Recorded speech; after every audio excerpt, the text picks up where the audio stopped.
Hello everyone and welcome back to another tutorial where I'm going to show you how you can download and install the Ninja Party game on your PC. So let's get started right away.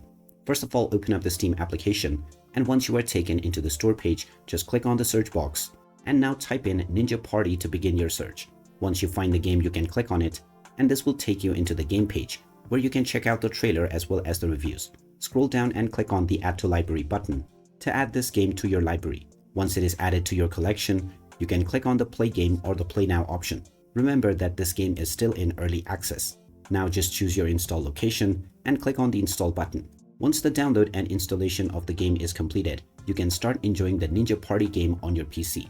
So there you have it. That is how easy it is to download and install Ninja Party on your system. If you find this video helpful, don't forget to hit that like button and subscribe to our channel for more useful tips and tutorials. Thanks for watching, and I will see you again in the next video.